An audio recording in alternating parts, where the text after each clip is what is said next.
From the Oakland Hills to Jack London Square, the Port of Oakland to the Coliseum, KTVU presents Talk of the Town, an engaging conversation about the people and issues important to Oakland. Hello, I'm Dave Clark, and welcome to another edition of Talk of the Town. I'm so glad you're here with me, and I'm so glad our guest is here. This beautiful lady is Rue Mapp. She is the CEO of Outdoor Afro. It's a wonderful company based in Oakland, and if you had to encapsulate what Outdoor Afro is, how would you describe it? Well, we celebrate and inspire Black connections and leadership in the outdoors. And so how do you do that? Well, we have volunteers who sign up and we train all over the country. Outdoor Afro began as a kitchen table blog, but it's evolved into an organization of leaders who are out getting people into the outdoors, hiking, biking, camping. We're now in north of 30 states, and our participation network is nearly 60,000 people. That's incredible. Now, why is it so important for Black people in Oakland and any place else to be outdoors, to be more active, to be more involved with the environment? Why? Well, you know, a lot of my work has been about changing the narrative because Black people have always been in the outdoors. I grew up in a family that loved the outdoors. My family had a ranch up in Lake County. Oh, really? And it was really my laboratory for discovery, but also it was a place of hospitality. There were people from all over the Bay Area who would come to our family ranch. My dad had a famous saying, and he would say, "You have a standing invitation," as he would send people off on their way home. And that meant you were not only welcome that one time, but you were welcome always. Always. And so we have these two realities in America. We have the reality that Black people have always had a relationship with the outdoors, and we also have had policies that have kept us away from places in the in the outdoors and in the back country. And so Outdoor Afro is really standing up to remember our connection, but also be a platform for healing and helping people to discover places that they may not have felt welcomed, or maybe they didn't even know existed. And there are so many stories like my story, as I sat down at my kitchen table and wrote about my blog, of people who have their own special places, their own, you know, oases in the outdoors. And then Black people actually created oases. At the height of Jim Crow, there were places like Lincoln Hills and the Inkwell and Martha's Vineyard and Idlewild and many, many others. And those places were filled with outfitters and guides and innkeepers and restaurants that informed the outdoor economy as we know it today. And so I'm really proud to stand on the shoulders of not only my father's legacy that he left for our family and community, but also the legacy of people who persevered through the worst times in this country for Black people to embrace and claim their space in nature. Now, you're doing that. Are people people in Oakland, Yes. are they responding to get out here? Yes. And they are? Yes, I mean, we've been at this for over a decade now. And in the beginning, so much of the work was about telling this new narrative about Black people in the outdoors as strong, beautiful, and free, but also to inspire people to get out, not just with Outdoor Afro, but to get out on their own. Like, it's the biggest joy that I get to experience, to see people discover a new place in the outdoors with us, and then I see them maybe 2 weeks later on their own with grandma, with their kids, with their partner or spouse, and they're out enjoying it on their own.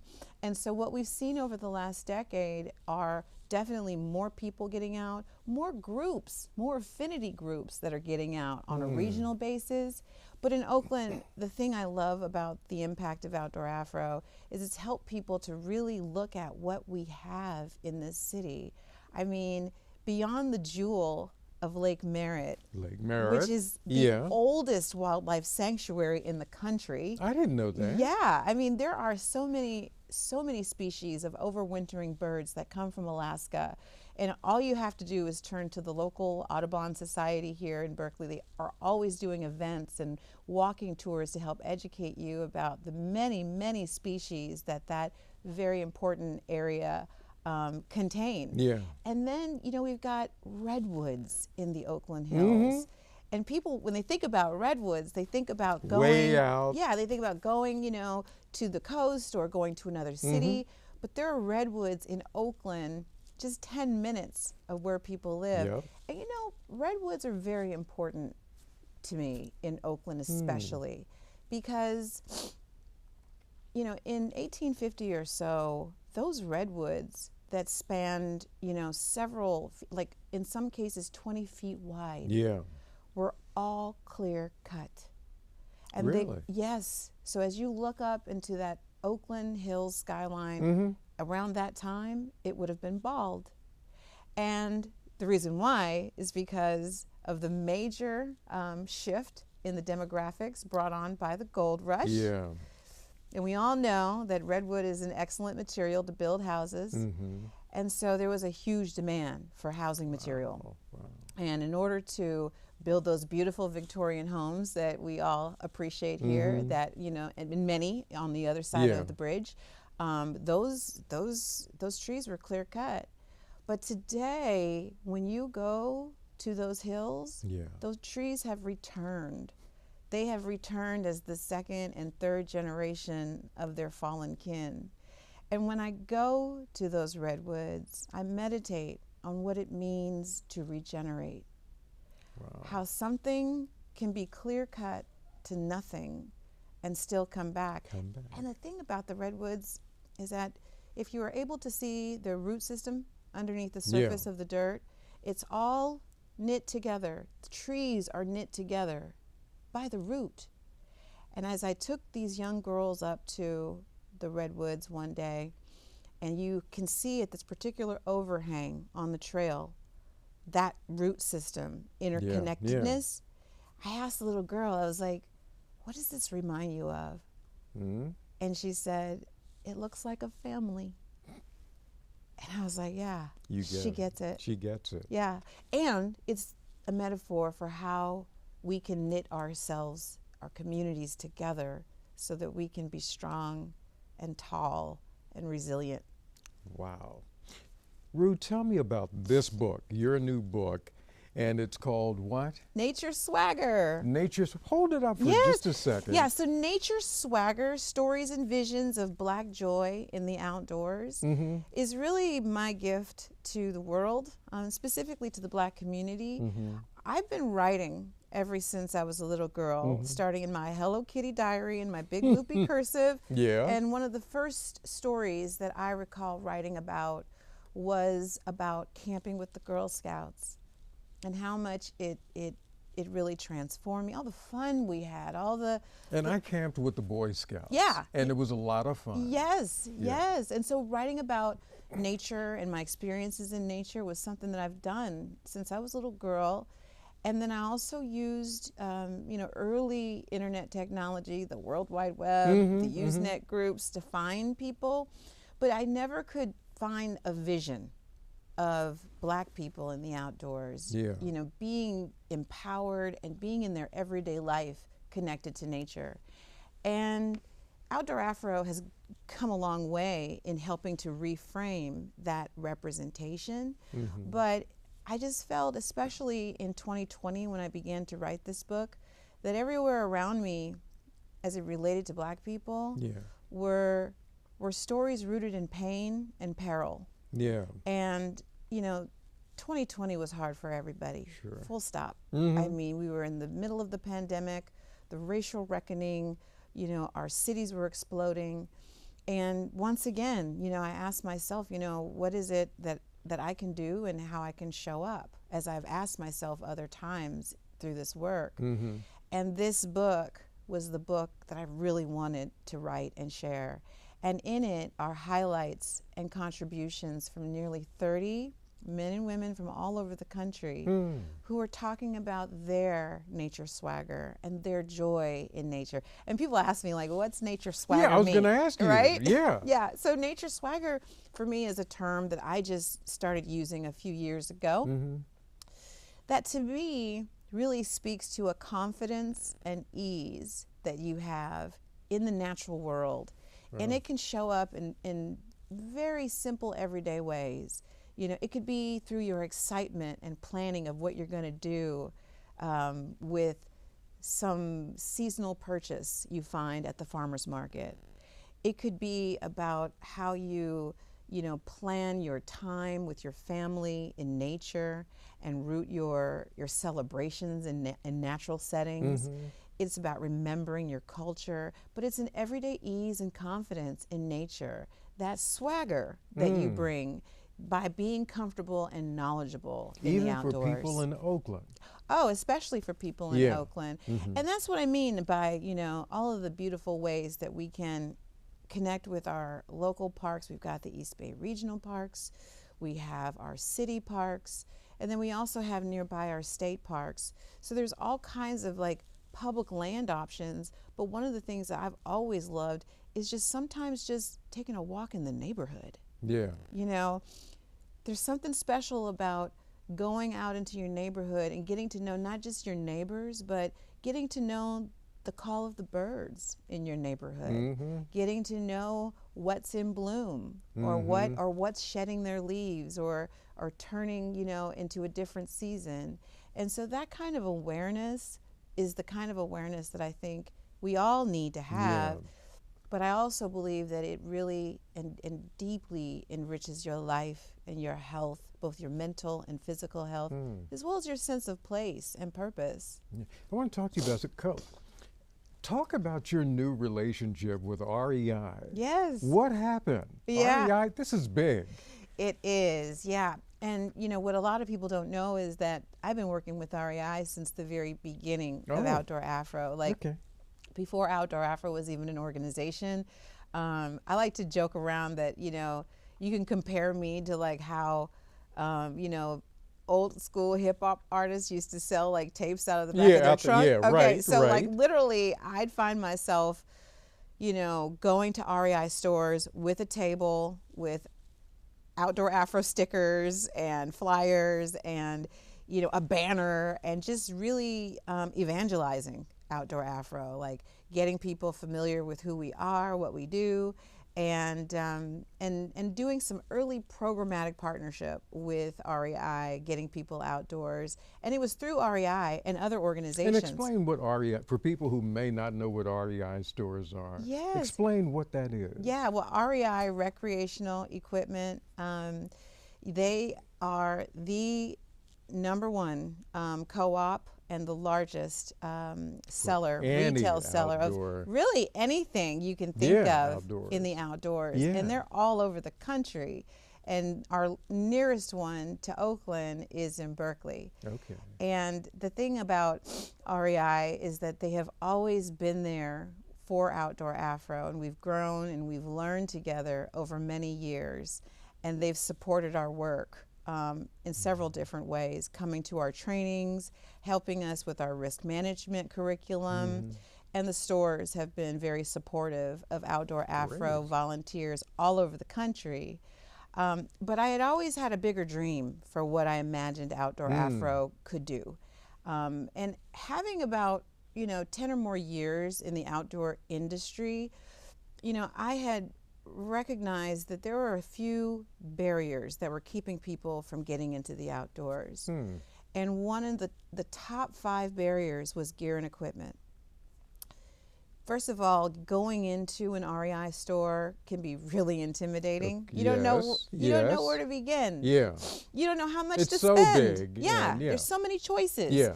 But I also found that clothing was something that was also a barrier for people because of fit, because of a lack of fashion, if you will, as well as the functionality for the kinds of things you wanted to do.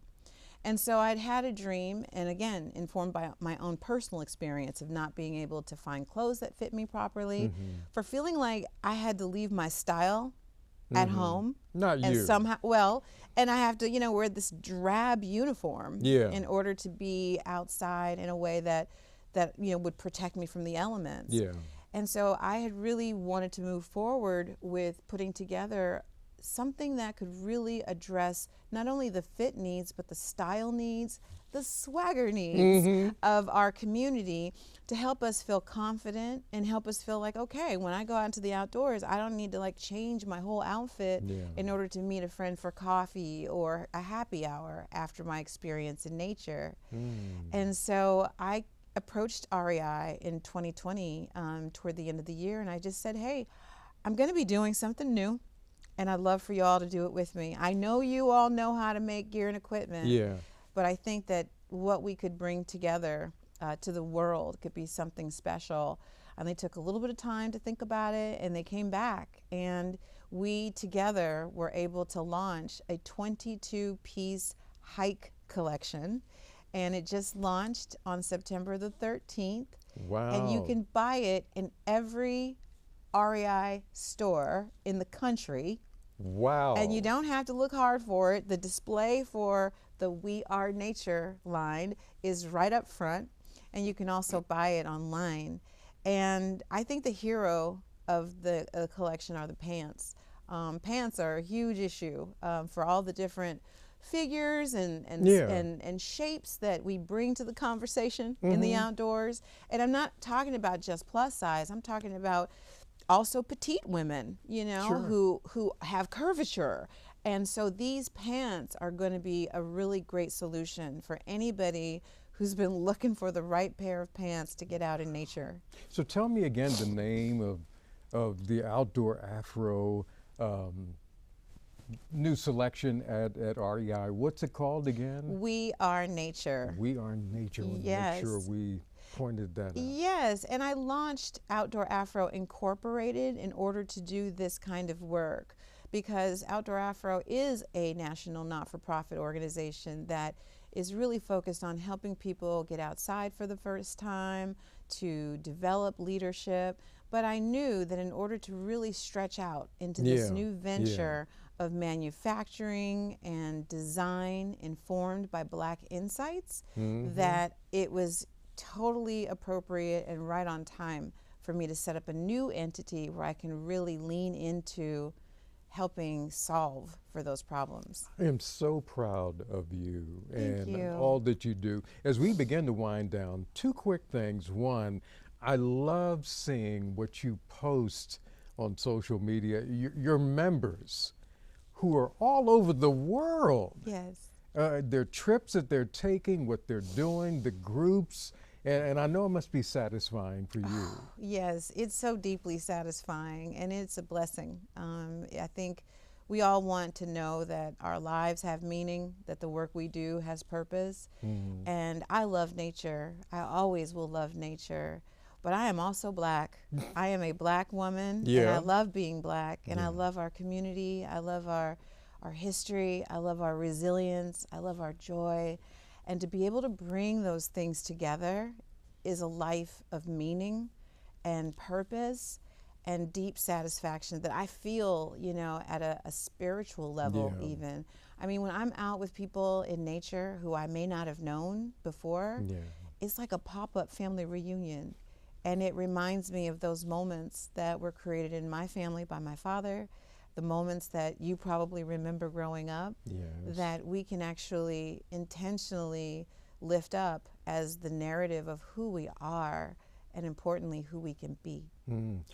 And I'd be remiss if I didn't point out, this beautiful lady just got married. Yes. And congratulations on that, and to your husband. Yes, I am Mrs. Darren Jones. And I'm so, so thrilled to have found someone. We've been together for the last 5 years. And just if you had any, question, he loves the outdoors too. Yeah, good, good. I'm glad, and I'm so proud of what you're doing. Any 5 years from now, what you would also like to accomplish? Well, we're gonna continue to push forward with design, and product solutions for the Black community. We're also looking for an executive director for the Outdoor Afro not-for-profit, Wow. because it's important to me to create an organization that can provide opportunities for more people to have a professional experience in this work. And so I'm really going to be focused inward and externally, but inward to the extent that we can create a bigger platform, we can invite more people to work inside that platform, but again, also continue to solve real problems, lower barriers to entry through products, of course, but also through experiences, and even multi-day experiences where we will curate an entire experience informed by Black history, Black food in places all around the United States. Wow. Rue Mapp, thank you for being here. And you should know, I am going to join Outdoor Afro. I would love that. I want to get out there and experience all those different things and places that I've seen and applaud from a distance that you have helped to create. And congratulations on the new book. Thank you. I'm feeling the nature swagger. Thank you. So congratulations on everything, and thank you for taking the time to be here with us, Rue. Thank you so much for having me. Yeah, it's my pleasure. Our guest has been Rue Mapp, CEO of Outdoor Afro, based in Oakland and doing great things. And I thank you for being here. And I'll see you next time on Talk of the Town.